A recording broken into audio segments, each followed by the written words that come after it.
નમસ્કાર વિદ્યાર્થી મિત્રો, આજે લેવાયેલ મનોવિજ્ઞાન વિષયના સંપૂર્ણ પેપર સોલ્યુશન કરીશું, જે 3 માર્ચ 2025ના રોજ લેવાયેલ છે. આપણે જે આઈએમપી આપ્યું હતું એમાંથી બેઠું પૂછાયેલું છે. તો આપણે જોઈએ છીએ કે ત્વચા દ્વારા કેટલા પ્રકારના સંવેદનો અનુભવાય છે. તો ત્વચા દ્વારા 4 પ્રકારના સંવેદનો અનુભવાય છે. બીજું છે ધ્યાનની જનની તરીકે કોને ઓળખવામાં આવે છે. તો રસને ધ્યાનની જનની તરીકે ઓળખવામાં આવે છે.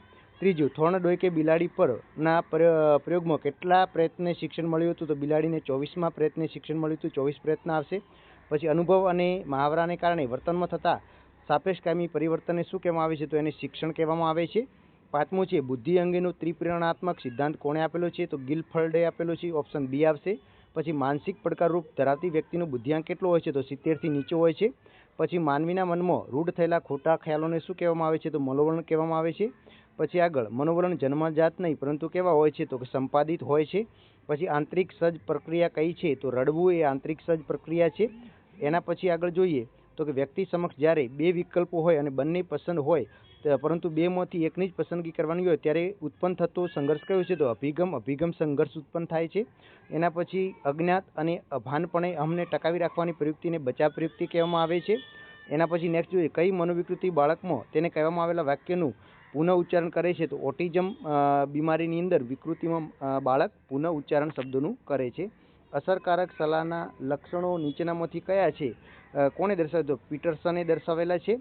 એના પછી જોઈએ, મર્સી મહેશે યોગી દ્વારા કયા ધ્યાનનો પ્રચાર. તો ભાવાતીત ધ્યાનનો પ્રચાર કરવામાં આવ્યો હતો. પછી કયા મનોવૈજ્ઞાનિક પર્યાવરણના અંગેના અભિગમ અંગેના તંત્રના પદ. તો કે બ્રોન ફ્રેન બેનરે દર્શાવેલા છે. આ બધા જ આપણે ભવિષ્યવાણી જે કરી હતી એની અંદર બધા જ આપેલા હતા. પછી રેફ્રિજરેટરમાં કયો વાયુનો ઉપયોગ થાય છે. તો ક્લોરોફ્લોરો કાર્બન વાયુનો ઉપયોગ થાય છે. ક્લોરોફ્લોરો કાર્બનનો.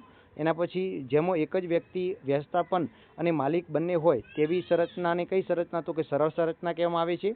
પછી કર્મચારીની પસંદગી માટેની પદ્ધતિમાં નીચેનામાંથી કોનો સમાવેશ થતો નથી. તો આની અંદર લાગવગ કે ભલામણનો સમાવેશ થતો નથી. 19મું છે, નીચેનામાંથી કયો અનુભવ વિધાયક વ્યક્તિલક્ષી અનુભવ નથી. તો હતાશા એ વિધાયક વ્યક્તિલક્ષી અનુભવ નથી.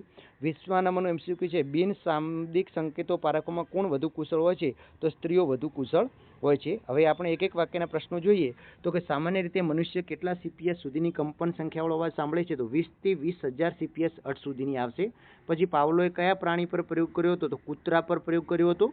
વ્યક્તિગત બુદ્ધિ કસોટી લઈશું તો એક જ સમયે એક જ વ્યક્તિને આપી શકાય એવી કસોટીને વ્યક્તિગત બુદ્ધિ કસોટી કહેવાય છે. સમૂહ માધ્યમના સાધનો ના ભાવ ટેલિવિઝન છે, રેડિયો છે, સમાચાર પત્ર છે, દૂરદર્શન છે વગેરે. ઇજનેરી વિદ્યામાં સ્ટ્રેટ શબ્દનો અર્થ શું થાય છે. તો કોઈપણ પદાર્થ પર બાહ્ય ભૌતિક બળ જે લાગે એને સ્ટ્રેસ કહેવામાં આવે છે. વર્તનવાદના પ્રણેતા જેબી વોટસન હતા. કોણ હતા. જેબી વોટસન હતા. પછી સલાહમાં ઓછામાં ઓછા કેટલા. તો કે 2 વ્યક્તિઓ સંપર્કમાં આવે છે, એક સલાહકાર અને સલાહાર્થી. હવાનું પ્રદૂષણ ઘટાડવા માટે આપણે સીએનજીના વાહનોનો ઉપયોગ કરવો જોઈએ. ઇલેક્ટ્રિક ચાલતા વાહનોનો ઉપયોગ, આવું બધું તમે લખી શકો. અમલદાર સંરચના એટલે શું. તો કે જેની અંદર નીતિ નિયમોને વળગી રહી અને ચુસ્તપણે જે કાર્યશૈલીની વહેંચાયેલી હોય, એટલે કે જેમાં ચુસ્તપણે નીતિ નિયમોનું પાલન થતું હોય એને અમલદારી સહી સંરચના કહેવાય છે. સુખના પ્રકારો 2 છે, વ્યક્તિગત સુખ અને સ્વપ્રગટીકરણ સુખ છે. પછી સેક્શન સીની વાત કરીએ, ધ્યાનને આકર્ષનારા વસ્તુલક્ષી ઘટકો આપણે આઈએમપી આપ્યું હતું. ધ્યાનના કોઈપણ 4 લક્ષણો આપણે આઈએમપી આપ્યું હતું. આંતરસૂઝનો પ્રયોગ કોને અને કોની ઉપર કર્યો તો આપણે આપ્યું હતું. માનસિક વયની વ્યાખ્યા આપ્યું હતું. મનોવલણ ઘડતરને અસરકારતા પરિબળો આપ્યા હતા. પૂર્વગ્રહ 20 ચક્ર જન્માવે છે. હતાશાની વ્યાખ્યા આપો. ઉપરી અમની સમજૂતી આપો. વિકૃતિ ભય અને સમજાવી તેની પ્રકાર જણાવો. સલાહ અને સલાહાર્થીનો અર્થ સમજો. આ બધા જ પ્રશ્નો આપણે 2 ગુણના પ્રશ્નો જવાબ સાથેનો વિડીયો આપ્યો તો તમે જોયો હશે તો તમને ખ્યાલ હશે. સેક્શન ડી ની વાત કરીએ તો પ્રત્યક્ષ ગુણ સંગઠનના સમાનતાને પૂરકતા સમજાવો. થોર્નડાયકનો પ્રયોગ જણાવો. ગાર્ડનર દર્શક બુદ્ધિની ભાષાકીય તાર્કિક ગણિત સમજાવો. પછી સામાન્ય જનસમુદાયમાં બુદ્ધિલબ્ધિનું વર્ગીકરણ ટકાવી દર્શો. આ પણ આપણે એમપી આપ્યું હતું. બેઠું આવ્યું છે. મનોવલણો જૂથવ્યાપી હોય છે, સવિસ્તાર સમજાવો. પૂર્વગ્રહ અટાળા સંચારનું મહત્વ.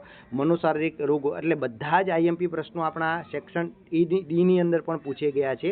અને સેક્શન ઈ ની અંદર તો બેઠા જો આ પણ આઈએમપી આપ્યો હતો, એના પછી આ પણ આઈએમપી આપણો હતો, આ પણ આઈએમપી હતો, આ પણ હતો ને આ પણ હતો. બધા આઈએમપી બેઠો.